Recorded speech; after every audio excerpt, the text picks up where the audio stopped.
Jangan lupa subscribe, like, dan share ya teman-teman. Tuhan memberkati. Halo, Ya, silakan Fatimah. Mari kita diskusi dengan baik. Apa itu? Tulis dipakai oleh Islam, tawaf, telanjang, itu maksudmu kamu apa? Terus bilang Muhammad itu pengetahuan kamu itu apa? Baik, saya jawab ya. Saya jawab. Saya orang Kristen. Paham, dan dijelaskan, sudah tahu. Saya 13 tahun lamanya saya mendalami agama Islam. 13 tahun? Apa yang kamu dapat? 13 tahun. Apa yang kamu dapat? Yang saya dapati, Muhammad menjadi satu-satunya nabi yang paling aneh. Kenapa? Karena satu-satunya nabi yang kena sihir Muhammad. Satu-satunya nabi yang menikahi anak di bawah umur Muhammad. Stop, sudah selesai. Tidak ada yang menikahi di bawah umur. Nabi berapa Muhammad umur Aisyah ketika dinikahi Muhammad, Bu? Dia masuk dalam 15 tahun. Hitungannya Mana hadisnya? 15 tahun. Mana hadisnya? Hadis. Karena dilihat dari umur dia mengikuti perang, sedangkan perang yang diperbolehkan setelah umur 15 tahun. Berarti bohong hadisnya. Sahih Muslim, Sahih Bukhari yang mengatakan bahwa umur Aisyah 6 dan 7 tahun bohong. Kamu bicara tanpa pengetahuan. Kamu mengambil pengetahuan yang dari 3 hadis. Lihat bukan nih. Hadis itu ada pengertian, ada tiga peringkat atau dari 10 sahabatnya. Kamu jangan asal ngomong. Bu Fatimah, ya. yang tertulis dalam hadis apa? Ada 3, di situ ada 3 macam atau 4 hadisnya yang saat itu yang diperumpamakan, ya, yang diperumpamakan. Dan itu merujuk Aisyah ketika dinikahi Muhammad 15 tahun, itu 15 umurnya tahun, 6 tahun. 6 tahun matamu. Makanya saya bilang umat muslim sudah kelagapan. Mana ada 6 tahun dinikahi? Tidak mengakui umur Aisyah 6 tahun. Dengerin, tidak ada. Kamu itu pembohong. Dasar. Yang pembohong itu Anda, Bu Fatimah. Tidak ada. Kamu yang bacakan hadisnya ya. Saya bacakan hadisnya gimana? Kamu mengakui Yesus, dengerin. Baik, saya bacakan hadisnya ya. Umur Tuhan, Aisyah Yesus tidak pernah mengakui kamu sebagai umatnya. Kamu tahu? Ketika menikah dengan Nabi, nih, saya bacakan nih. Kamu palsu yang kamu Aisyah sambut itu. ketika dinikahi oleh Muhammad. Nih, saya bacakan ya. Saya bacakan. Sebentar, saya bacakan. Umur Aisyah ketika dinikahi oleh Muhammad. Sabar. Mana buktinya? Oh, sabar. Ngitik-ngitik agama Islam. Kamu tak doa ini. Insya Allah Memang Allah luar Ta'ala biasa mereka saudara-saudara kamu masuk Islam. menentang fakta. Kamu tahu rasa kamu. Oke nih, saya bacakan ya. Saya bacakan nih. Dari Aisyah. Oke. Mana nih, sebentar. Orang kamu hadisnya masih nyari-nyari. Sebentar. Gini aja, kamu nggak usah kutik-kutik tentang agama Islam. Karena semakin kau kutik agama Islam, kamu akan menjadi orang yang terbaik. Dari Aisyah, Nabi SAW menikahiku ketika aku berumur 6 tahun dan mulai berumah tangga denganku ketika aku berumur 9 tahun. Hadis riwayat Bukhari. Salah. Saat itu hanya itu dikatakan oleh bapaknya bahwa Aisyah akan Nabi. Itu dikatakan oleh bapaknya. Hadisnya mana? Kamu jangan ngawur. Nih, Muhammad menjadi satu-satunya nabi yang menikahi anak kecil. Terus Muhammad menjadi satu-satunya nabi yang menyuruh manusia minum kencing hewan. Kamu pengkhianat kamu. Kok fitnah gimana? Jadi benar Muhammad menyuruh minum kencing hewan? Tidak, itu palsu. Itu palsu yang kamu bahasa palsu. Saudara, sungguh orang muslim pantas dia masih Islam. Makanya saya pernah mengatakan, saudara-saudara, jikalau kamu sungguh-sungguh mendalami agama Islam, maka saya khawatir besok pagi kamu bangun dengan keadaan bukan muslim lagi. Naudzubillah. Jadi tidak benar Muhammad menyuruh minum air kencing hewan. Kamu yang minum air kencing. Kamu bukannya pendeta, kamu mengatakan ini darah Yesus. Dia tidak darah tahu Yesus ya, melalui saudara-saudara anggur merah yang kau minum sampai mabuk. Sebentar ya. Sebentar. Allah. Kita tuh kan sok-sokan, sok tahu, ngelitik-ngelitik agama Islam. Kamu siapa? Dia tidak tahu, saudara-saudara. Orang-orang awam ini tidak tahu apa-apa tentang agama Islam. Anda tidak tahu. Kita saya akan Muslim, putarkan. bukannya saya nih Islam. Bagaimana Ustadz tahu Ustadz Firanda nggak? Nih, dengar dia, dengar. Tahu, emang nggak tahu. Dengar dulu, dengar. Saya ingatkan. Jadi Rasulullah menyuruh minum di Makkah. Assalamualaikum warahmatullahi wabarakatuh. Ya. Jadi pertama sebelum saya jawab pertanyaan ibu ini, saya ingatkan. Jadi Rasulullah menyuruh minum kencing onta itu sebagai obat, bukan untuk berlezat-lezat. Habis tukang motong-motong. Bukan dianggap kopi atau teh kencing onta. Kopi kencing onta enggak ya? Palsu. Tetapi maksudnya kamu yang minum kencing onta. Obat, karena perintah tersebut Nabi tujukan kepada orang-orang yang demam di kota Madinah. Itu palsu semuanya. Katanya palsu, saudara-saudara. Gak ada orang yang minum kencing onta. Saya tahu itu. Oke, kamu juga menolak Muhammad menyuruh manusia minum kencing hewan. Muhammad menikah anak di bawah umur, kamu tolak semua karena kamu malu dengan kelakuan nabimu, nggak apa-apa. Sekarang tidak gini, malu. Yang Muhammad malu menjadi satu-satunya nabi yang kena sihir, betul gak? Itu tanda bukti Allah menyatakan bahwa dia kena adalah sihir, manusia dia betul yang gak? biasa, bisa kena penyakit. Itu kena sihir karena kekuasaan Masa Allah. Nabi kena sihir? Masa Nabi kena sihir? Nabi kok kena sihir? Aku tanya, Gimana? kamu bilang Yesus Tuhan kamu dari kapan Nabi kamu kena Tuhan Yesus sihir, Tuhan saudara-saudara. anak kamu? Mana ada Tuhan dilahirkan? Kenapa sih seperti itu, Bu Fatimah? Kenapa sih kamu tolak semua? Apa yang menjadi kenyataan, menjadi tidak fakta? ada tolak lah. Fakta apa? Kamu itu memang manusia pembohong, dari Al-Quran dijelaskan. Yang bohongnya mana, Bu Fatimah? Kamu bohong. Kamu mengatakan Yesus anak Allah. Dari mana Allah beranak? Allah Dari itu mana siapa? saya ngomong Yesus anak Allah? Ya, Sejak kapan dari kami? siapa? Allah itu siapa? Kami nggak kenal Allah. Iya nggak Kami kenal. tidak Orang kamu kenal tinggal tidur Allah. sama merem, mana kenal? Allah Mana itu tahu? siapa? Taunya Kami tidak Yesus. kenal. Kami Kamu sayang tidak ya, pernah sayang kenal sekali. Allah. Ya nggak kenal. Orang taunya kamu makan sama minum sama tidur, mana tahu Allah? Loh, kamu Ya, bilang kenal. saya mengatakan Yesus kamu anak bukan Allah. agama Islam. Sejak Nggak usah kapan kritik-kritik saya agama mengatakan Islam, Yesus nggak anak usah Allah? menghina-hina. Kami Anaknya Muslim Allah tidak pernah itu, mengikuti kamu. anaknya Kecuali Allah kamu itu mengikuti ada kamu. Lata, Uzza Ngerti? dan Manat. Gimana sih kamu itu? Allah itu jangan punya 3 ketawa-ketawa anak, kalau ngomong itu. Lata, Uzza dan Manat. Lata, Uzza, Manat. Anaknya siapa? Kamu mana? Yang beranak kamu manusia. Marah-marah Kalau Allah itu nggak bisa, saja, Bu nggak mau Fatimah beranak, dia ini. pencipta.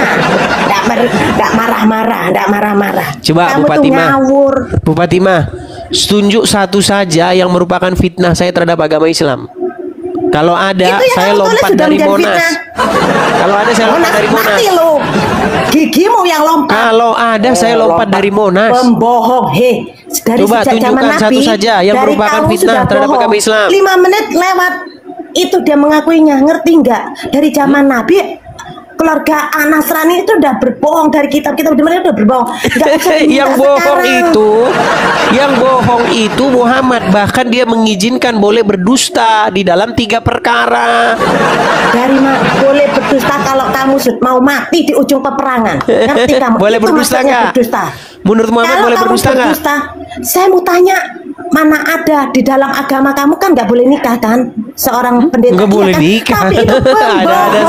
mereka. Enggak. Mustahil. Menurut Muhammad boleh nggak berdusta? Berdusta tidak boleh. Tidak boleh. Tapi kalau karena ada hadisnya kematian saya ada di tunjukin ujung boleh berdusta tanduk, gimana? Di saat peperangan itu boleh berdusta di atas peperangan. Boleh tapi nggak boleh. Boleh nggak boleh tapi boleh. Dengerin dulu, ada Pusing. asbabnya. Ada asbabnya. Jangan asal bicara kamu ya. ketombean saya kalau ngomong sama orang Iya, Islam itu yang ketombean. batukmu itu ketombean, batukmu ketombean. Dengar dulu Fatimah, boleh Apa? nggak berdusta dalam agama Islam? Tidak boleh. Tidak boleh. Tidak boleh. Tidak boleh ya? Tidak boleh. Kalau ada hadis Ya. yang mengatakan boleh berdusta gimana? Tunggu dulu, ada asbab nuzulnya. Nggak asal berdusta. Boleh atau enggak sebenarnya? Boleh atau enggak? Tidak boleh, tapi ada asbab nuzulnya boleh berdusta. Ngerti kamu? Tidak boleh tapi boleh. Boleh tapi enggak Dengerin dulu. Dengerin dulu. Sekarang aku mau tanya. Anak kamu dengerin dulu. Dengerin dulu, jangan ketawa. Gimana? Saya nggak suka banyak ketawa. Dengerin dulu. Gimana? Saya mau tanya. Anak kamu diambil oleh pencuri atau diculik, sedangkan anak kamu ada di ujung tanduk kematian. Mau nggak kamu berbohong saat itu? Tidak, dengarkan saya. Ngarang Dengarkan cerita. saya, jangan banyak ngomong. Ngarang Dengarkan cerita. saya. Jangan ketawa terus, tidak bisa. Tidak bisa. Ngarang Karena cerita. Islam itu adalah yang adil. Nggak bisa. Anda ngarang Islam cerita adil. masalahnya. Tidak jahat. Jangan ngarang cerita. Gimana? Kamu Gimana? Ceritanya gimana? Dengarkan dulu perumpamaan yang disampaikan oleh Nabi. Saya mau tanya, kamu punya anak, satu anak, sedangkan kamu diambil penculik anak kamu. Anak kamu mau dibunuh dengan penculik dan kamu bisa berbohong, iya Pak, saya siap membawa jaminan untuk Bapak. Dan anak kamu dilepas, itu bohong nggak? Dan kamu tidak membawa jaminannya.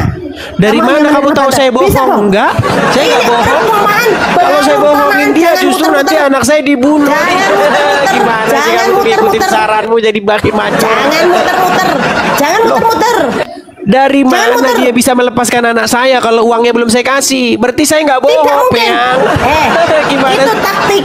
Emangnya dia sepea itu gitu? Saya mau tanya, kalau perang, justru ketika saya bilang saya akan berikan uang, kalau saya bohong malah justru anak saya yang dibunuh. Munafik, jangan muter, munafik, jangan munafik, jangan muter-muter. Jangan muter-muter. Udah, intinya begini.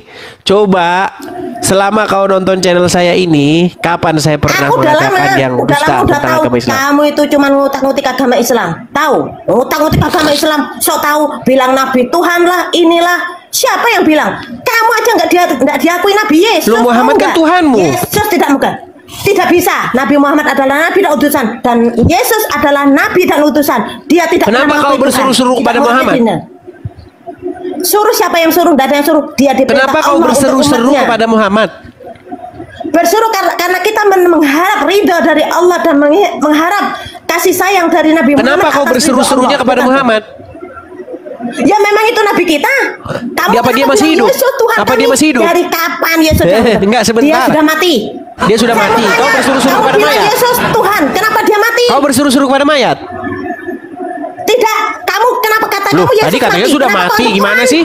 Sebentar, Muhammad sudah masih hidup atau masih hidup?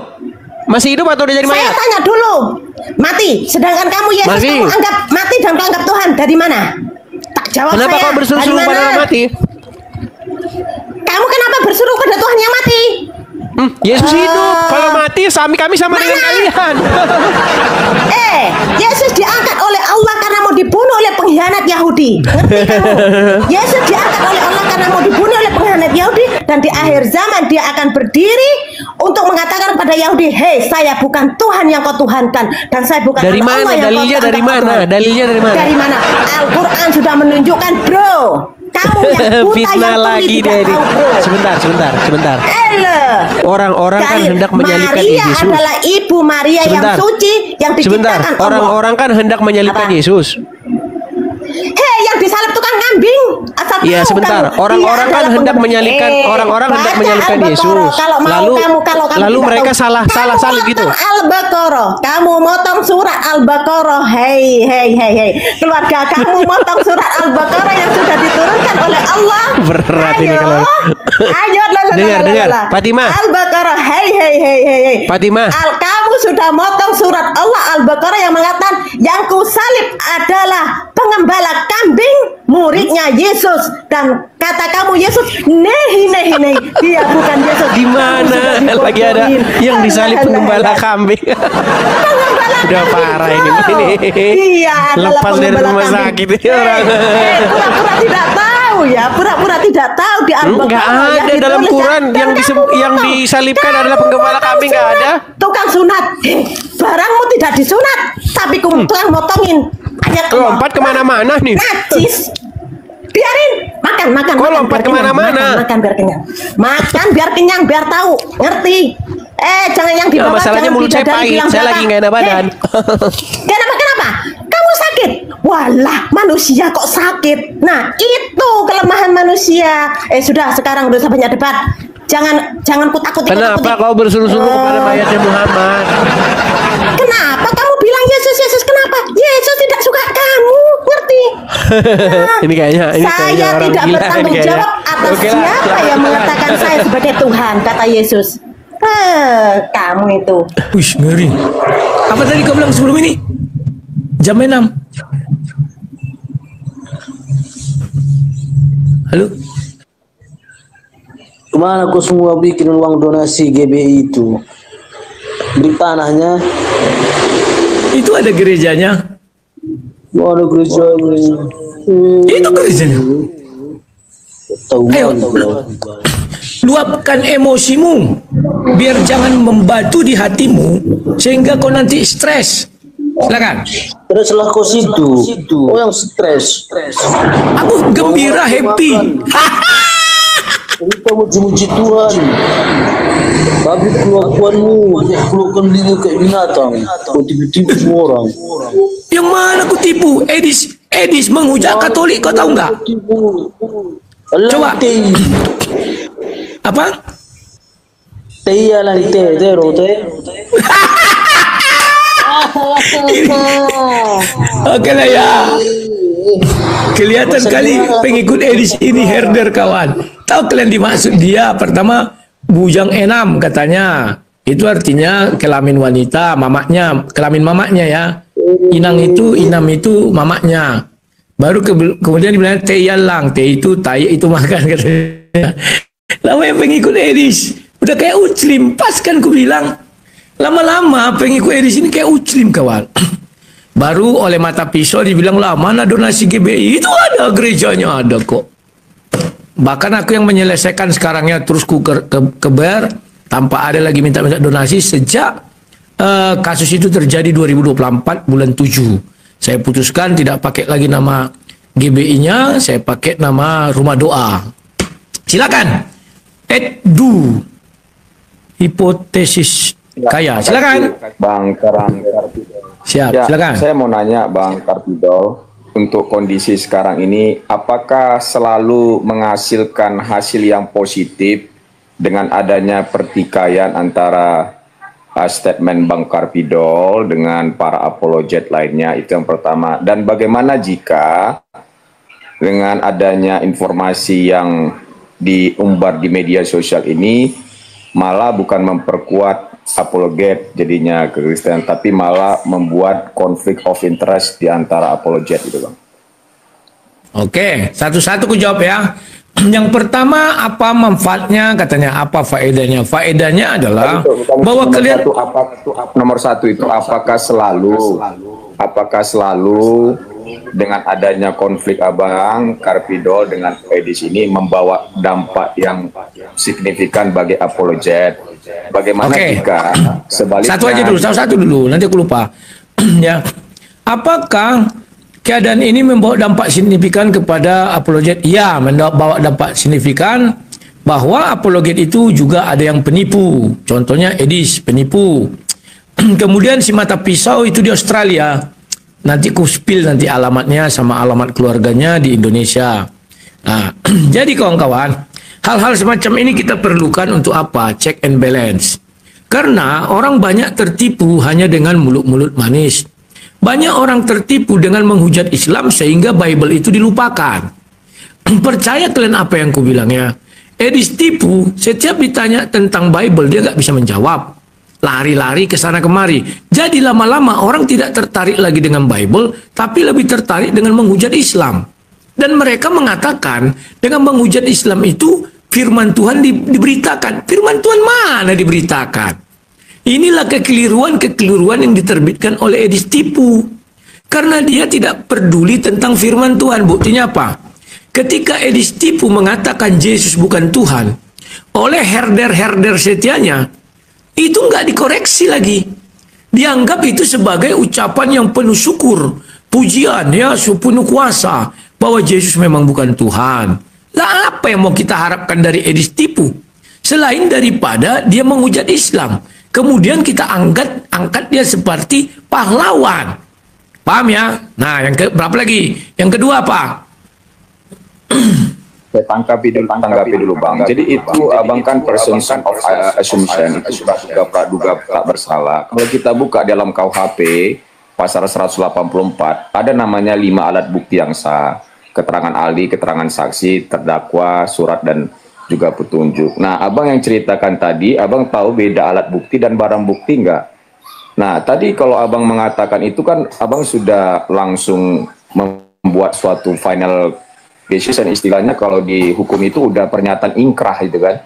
keputusan hakim yang nggak bisa diganggu gugat lagi. Tetapi abang tidak menerapkan yang namanya fiat justa stare itu, bahwa alat bukti itu harus lebih barang bukti itu harus lebih terang benderang daripada cahaya. Tapi abang dari tadi narasinya adalah asumsi gitu. Dan bagaimana jika sekarang kita bicara alat bukti ya. Bagaimana jika asumsi yang abang gunakan tadi itu dimanfaatkan oleh orang-orang yang tidak bertanggung jawab sehingga memberikan konflik of interest gitu kan. Ya, makanya biar jangan seperti itu, kubukakanlah. Biar kau lihat ya, bahwa yang kau bilang aku tak punya alat bukti, ini dia. Nanti kau coba cari, kau googling aja. Ketika Yesus bukan Tuhan, ini siapa ini? Ini namanya Edis tipu. Ya, ini. Dia mengatakan Yesus bukan Tuhan. Tunggu. Abang nggak tahu beda alat Sebentar dulu, satu-satu dong. Matikan dulu ini, sabar ya. Alat bukti, Bang. Barang bukti atau alat bukti? Karena orangnya kan berbicara, ini kan kesaksian. Gimana sih alat bukti kan saksi? Keterangan dia ini. Dengan alat-alat. Kan keterangan dia ini. Gimana sih? Ini video dia asli. Dengar ya, dengar dulu. Dengar dulu. Apakah dia sudah terdakwa menggunakan itu? Kan alat bukti itu kan ada saya katakan 5. Keterangan terdakwa. Dia kan bukan terdakwa, Bang. Oke, aku jelaskan sama kau ya. Kalau harus terdakwa ada alat bukti, ya, tidak akan ada penyidikan.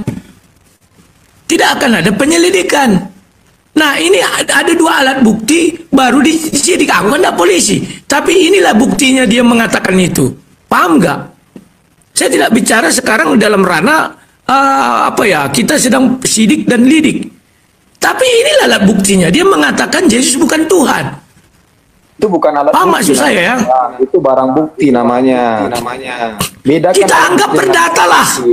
Pengakuan itu alat bukti. Kita anggap ini perdata karena dia nggak ada orangnya. Kita anggap dia PMH lah. Pengakuan, dia kan ngakui Yesus bukan Tuhan. Kalau abang bilang perdata, ya diselesaikan jangan dengan seperti kasus pidana jadinya.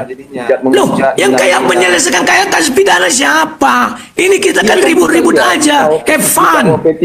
Gini Bang, di KUHP 390 itu menyebarkan informasi hoax dan Undang-Undang ITE nomor 1 tahun 2020. Nah, kau bilang hoax, ini hoax nggak ini sekarang? Coba, ini hoax nggak ini?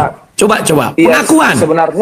Sebenarnya yang abang tunjukkan itu barang bukti ini kan sudah diklarifikasi sama dia dulunya waktu sama Sinandar, bahwa dulu itu dia tidak sesuai sebenarnya karena masih bodoh kan gitu. Wajarlah orang bodoh. Nah, sekarang ada pernyataan barunya, Yesus bukan Tuhan.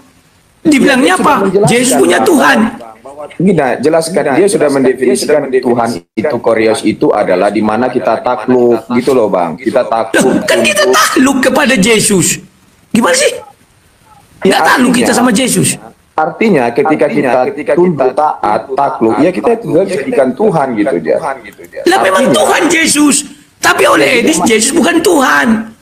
Oh enggak lah, dia dalam setiap pernyataannya dia mengasakan Tuhan kau Bang. Itu yang abang buat zaman dulu. Dengar baik-baik, pernyataan terbaru dia, Yesus punya Tuhan. Apakah Tuhan punya Tuhan? Coba. Yang dia maksud itu adalah Bapa yang di sorga gitu loh. Jadi kalau ya Tuhan Yesus yang di dunia ini, waktu dia di masa di dunia ini dia Tuhan, tapi yang di surga itu juga bisa dikatakan Tuhan gitu loh. Karena berarti dia orangnya pagan. Bahwa dia mengatakan dia punya 2 Tuhan. Sementara Kristen itu mengakui Allah Tritunggal, bukan 2 Tuhan. Gimana sih? Bang, ini kalau kita bicara jumlah, ini bukan bicara jumlah, Bang. Yang dimasukkan Edis itu bukan jumlah. Kalau abang interpretasinya jumlah gitu loh. Bro, coba. Satu Bapa di sorga Tuhan, kata dia kan. Baru Yesus Tuhan menyembah Tuhan. Dia tuh nggak ngerti ajaran Kristen, bro.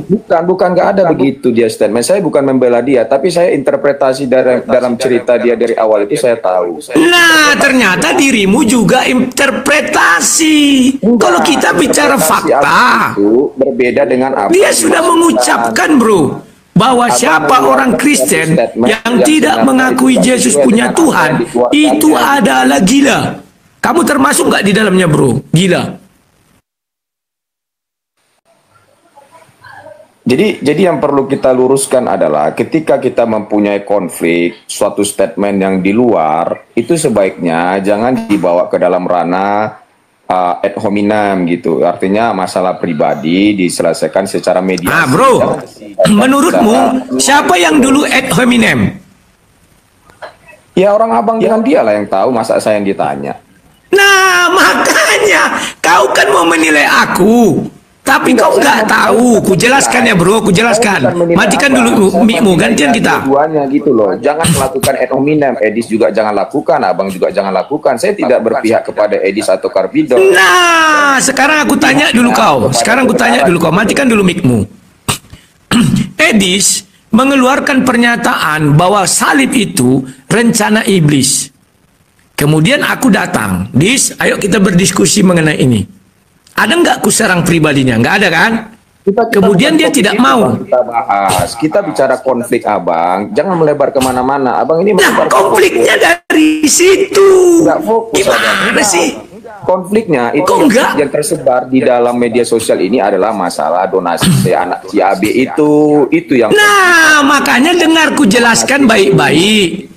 Kan makanya aku bilang dengar, aku jelaskan baik-baik. Sudah. Edi sudah menjelaskan juga kemarin waktu dengan abang, itu konflik utamanya, nggak ada cerita-cerita. Tidak, makanya kau itu ditipu Edis. Edis itu penipu. Ku jelaskan baik-baik ya, udahlah, keluarlah kau. Nggak gitu bisa bicara, katanya ndak membela, padahal membela. Munafikun kawan orang-orang ini, munafik. Ya, ku jelaskan. Saya tidak pernah ad hominem. Yang pertama adalah saya ajak Edis berdebat, itu bulan 9. Sebenarnya masalah ini bulan 5 sudah diungkit Edis. Saya tidak pernah menyerang Edis secara pribadi. Saya tidak pernah menjelekkan Edis secara pribadi. Sudah. Pas bulan 5, si Rudi Simamora minta bantuan sama dia. Oleh si Edis nggak mau bantu. Kalau pinjam uang mau dikasih, namanya rentenir kawan. Sudah. Setelah itu apa yang terjadi? Saya biarkan. Bulan 5 saya jawab hanya sekali atau berapa kali ya. Habis itu saya biarkan karena saya pikir dia itu baru naik daun. Kalau saya hajar langsung pada saat itu, meninggo itu kawan. Karirnya ya, saya biarkan. Bulan 9 dia mengeluarkan pernyataan. Apa pernyataan Edis? Ya. Dia bilang begini kawan. Salib itu rencana iblis. Dia ini kan niru saya. Banyak orang ini niru saya kawan. Ketika saya keluarkan pernyataan Judas ke surga, banyak orang ingin menguji dalil saya. Saya izinkan, silakan. Masuk 5 doktor teologi. Kubal-bali sampai nengel. Kukira si Edis seperti aku. Jadi ku ajaklah, oke Dis, aku ingin berdiskusi sama kau. Nggak mau dia. Ketika dia tidak mau, oke, saya jawab. Ada videonya di YouTube, saya buatlah jawabannya. Itu begini Bogono, begini Bogono. Besoknya muncullah Edis menyerang pribadiku. Rudi, kalau mau berdebat dengan aku, janganlah kau berdebat. Kau urus dulu si Rudi Simamora itu, yang tidak pernah kau urus di penjara katanya. Kan fitnah itu. Ya, sudah nyerang pribadi. Ku bilang sama dia, Dis, yang mana nggak kurus dari penjara? Penjara si Rudi Simamora ada 2. Satu di LP, di Polres, satu di LP.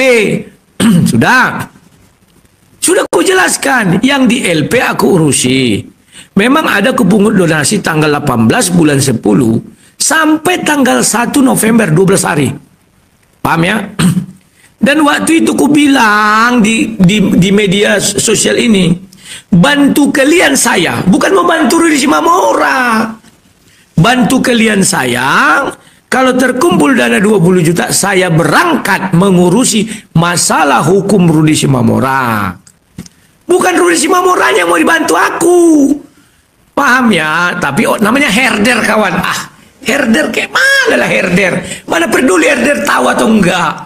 Munafikun pura-pura bilang tidak mendukung. Padahal mendukung ya. Silakan. Enggak ada pengikut saya di sini yang cerdas, kulihat satu aja. Ya, silakan. Mata pisau mencarimu, suruh dia masuk ke live-ku kalau berani. Kalau aku berani masuk ke live dia, nanti dia nggak mau.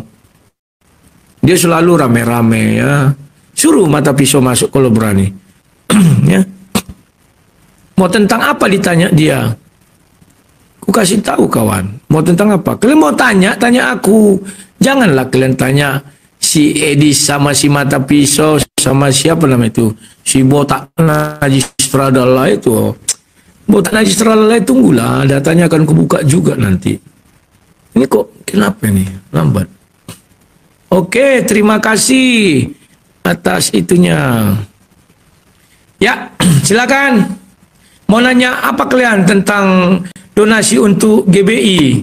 Itu sudah ada, Lin. Terima kasih, Lin. Ya. Halo, selamat. Halo, sore. Sore, silakan. Ya, Bang Yohanes. Ya, kalau saya melihatnya begini ya. Pernyataan Abang juga menyatakan tidak ada orang akademisi di sini. Itu juga kurang baik ya. Banyak akademisi di sini yang S2, S3 itu banyak. Tunggu dulu. Aku ya. bukan bilang di sini loh. Ya. Herdernya Edis ku bilang, kan ngomong semua ini. Iya, ya saya juga beda kalau di sini ku bilang dengan herder. Makanya ku bilang herder Edis, tolong yang cerdas naik. Jangan yang unyu-unyu. Oke, begini. Ya, pendapat saya begini. Ya, boleh jadi juga Edis ada kesalahan. Boleh jadi ya. Kalau saya melihatnya dari dua sisi. Gini. Hindari menggunakan kata boleh jadi. Kalau boleh jadi itu adalah keraguan-raguan. Ya saya katakannya paham. Tidak, katakan tidak, selebihnya dari setan. Saya paham itu. Jadi saya kan melihat dari sudut pandang ya, perspektif ya. Perspektif dari Bang Yohanes, Edis melakukan kesalahan. Saya sepakat. Di mana kesalahannya? Dia memberikan ruang kepada anak Batak. Itu kesalahan itu. Ya. Walaupun nggak tahu saya disengaja apa tidak, tapi menurut hemat saya itu tidak disengaja karena saya juga nonton dia live. Kemudian dari pihak Abang juga salah. Salahnya di mana? Edi cuma sekali ngomong tapi Abang berulang-ulang menyampaikan ya, itu kan tidak baik. Cukuplah balas saja sekali dua kali udah cukup lah. Orang diam. Oke. Sekarang ku jawab dulu itu Pak. Sepenggal kita berena. Silakan. Nah, matikan mic Bapak. Ya. Sekarang Bapak tahu nggak dunia maya ini? Kalau Bapak ku fitnah, hilang nggak fitnah itu? Pasti nggak hilang. Paham ya? Aku punya anak. Anakku sudah mau SMP nih ntar lagi, 2-3 tahun lagi. Bagaimana kalau kawan-kawannya di sekolah menonton fitnah Edis kepadaku dan dia dibullying? Siapa yang bertanggung jawab? Edis tidak bertanggung jawab dia itu. Karena otaknya nggak ada. Makanya aku bilang pengikut Edis, herder Edis dungu semua. Tidak mengerti efek yang ditimbulkan Edis itu berkelanjutan. Buktinya lihat itu typing. Wow, kemana uang 78 juta? Sudah dijelaskan sampai kerongkongan keluar. Tidak mengerti kenapa? Dungu. Paham Pak ya? Kalau Bapak bilang tidak apa-apa, tolong kasih foto Bapak, nama asli Bapak. Kalau ada Facebook, biar ku fitnah Bapak. Kita lihat, apakah anak Bapak tidak akan merasa rugi akan hal itu? Silakan. Baik, saya paham itu. Ya, jadi dunia maya ini kan sebenarnya bukan real ya. Saya sudah main dunia maya ini udah lebih dari masih dulu Friendster ya. Mungkin kalau anak-anak muda sekarang nggak tahu tuh Friendster. Saya sudah main itu. Jadi paham saya namanya dunia maya itu tidak real. Sama sekali tidak ada landasannya. Saya ambil contoh kasus lah. Kalau Abang masih ingat kasus John Ruh ya. John Ruh kan merasa hebat itu. John Ruh waktu dulu Facebook ya. Itu 10 tahun lalu itu. Masih zaman SBY. Luar biasa dia menganggap dia hebat tuh kan. Followernya banyak. Runtuh dengan seketika tidak satu pun orang yang menolong dia. Kenapa? Dia menganggap itu followernya tuh fanatik ya. Padahal tidak. Di sini banyak orang yang cuma hanya fans saja, ada juga yang cuma mencari hiburan, ada juga yang cari ilmu macam-macam lah motivasi orang ya di sini ya. Kalau Abang mau sih ingat itu teori Maslow, saya ambil contoh teori Maslow. Abang coba terapkan di sini teori Maslow. Ya, sampai yang tertinggi yang belum dibuat Maslow ya, tapi saya kasih yang tertinggi, saya buat saya buat teorinya, ya bahwasanya motivasi tertinggi adalah apabila kita tidak punya motivasi. Itu yang tertinggi. Contohnya, sambil contoh begini. Kalau abang kasih hadiah ke orang, di pikiran kita kan dia ada timbal balik ya. Tapi kalau orang memberikan hadiah ke orang, ngasih makan orang, terus dia tidak punya motivasi, akan dikembalikan. Ke siapa dia kasih? Ke orang miskin. Pasti tidak akan kembali itu. Tapi kalau yang sebaya sama kita, sederajat sama kita ekonominya, pasti ada something wrong di sana. Itu dia. Sambil contoh itu. Sambil contoh kasus Elon Musk. Elon Musk itu kan sudah paling hebat sekarang di dunia nih. Bandingkan dengan Warren Buffett, apa perbedaan? Kita nggak usah ke sana lah Pak. Kita siapa-siapa kita bicarai jadinya. Elon Musk lah, baru nanti Soros lah. Saya mau ambil analogi ya. Ini kan analogi ya. Nggak usah analogi, langsung Bapak jawab. Misalnya, ya kalau saya seperti itu, saya difitnah di media sosial, saya pun tidak terima. Karena anak saya, kalau saya dibilang pelacur istri saya nggak terima. Karena anak saya nanti malu, atau saya dibilang gigolo, atau saya dibilang apa, saya nggak terima. Karena anak istri saya akan malu. Gitu aja. Oke, baik. Jadi dunia maya ini sebenarnya kebablasan ya, kalau saya katakan ya, kebablasan. Betul, dan dunia yang kejam. Ya, dunia kejam. Jadi ya itu intinya Pak ya. Sebentar dulu. Sebentar dulu. Jangan dulu kita pahit ya. Saya sekedar sharing ini. Dunia maya itu kan memang kejam ya. Kalau kita bermain di dunia maya, kita sudah perhitungkan itu. Saya di YouTube sudah lama di YouTube. Saya di dunia pendidikan. Bisa dilihat nanti di sana. Tapi yang apalagi Bapak dunia pendidikan. Kalau saya sebarkan foto Bapak di sekolah pendidikan Bapak itu, menurut Bapak turun temurun enggak itu? Sebagai seorang pendidik loh. Enggak akademisi ya. Jadi tidak ada masalah. Kalau kita yakin melakukannya. Kalau tidak ada masalah, sini nama Bapak, sini foto Bapak, biar ku bilang Bapak istri Bapak pelacur. Itu kan bisa Anda dituntut balik kan? Nah, oke. Balik Anda. Kenapa? Kan aku bilang kawan, kalau masuk ke tempatku ini harus